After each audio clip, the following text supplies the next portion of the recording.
Hello guys, welcome to my new blog. भाई blogging आपण पण सुरुवात केलेली आहे आता. ब्लॉगिंग झालं, रील झालं, हे महिनाभर झालं आपण टाकतोय, नेहमी टाकत राहतो.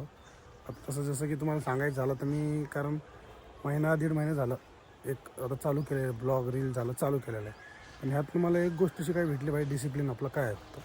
डिसिप्लिन म्हणा किंवा म्हणा कन्सिस्टन्सी म्हणा. कन्सिस्टन्सली मी आता काय म्हणते तरी काही झालं तर मी दीड महिने झाले व्हिडिओ अपलोड करतो रोज डेली, इंस्टाला, फेसबुकला आणि ह्याला बी आपल्या यूट्यूबला पण. ह्यामुळं मला सवय लागली भाई, कॉन्फिडन्स बिल्ड झाला, हळूहळू कॉन्फिडन्स बिल्ड बी होते. आणि एक कन्सिस्टन्सी मेन काही ना काहीतरी. आणि मेन म्हणजे मी सकाळी मॉर्निंगला रोज डेली उठून जाते भाई. हे मला कंपल्सरी करायचंच म्हटलं आता. काही झालं तरी काही, कोण काय म्हणाल कोण नाही काय म्हणाल, मी सोडूनच दिलं आहे, निर्लज्ज झालं आहे मी.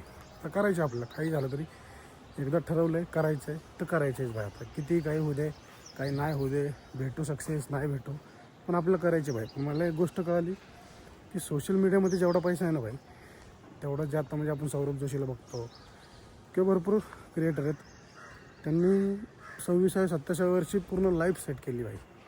आणि यांची तिथं आपण 50-50 वर्ष काम करून पण आपली लाईफ सेट होत नाही. मग काय फायदा आहे त्याला. त्यापेक्षा ट्राय करू ना भाई. झालं तर ठीक आहे, नाही होतं भी ठीक, कोई दिक्कत नाही. लेकिन प्रोसेस में मज़ा अलग है भाई. तो करना ही है भाई. लोक क्या कहेंगे, काय म्हणतील काय नाही, आपण नाही लोट घेत भाई. कारण एकच गोष्टीचा विचार करायचा काय, मी तर ह्याच गोष्टीचा विचार करतो, आपण जर उपाशी असेल तर आपल्याला लोक खायला देतात का? कोण देतं का म्हणून खायला? नाही देत भाई, कोणीच देत नाही. त्यामुळं विचारच नाही करायचा कोण काय म्हणतं आहे, कोण काय नाही म्हणत आहे, विषय सोडून द्यायचं भाई. त्यामुळं चांगलं आता डिसिप्लिन लागले भाई. दीड महिना झाले मी कंटिन्यू रोज डेली वॉकिंग करतो, थोडं एक्सरसाइज वगैरे काही मॉर्निंग रुटीनचं आपलं करत राहतो. कारण मी ठरवलेलं आहे, त्यामुळे करत राहतो. चलो बाय बाय गाईज.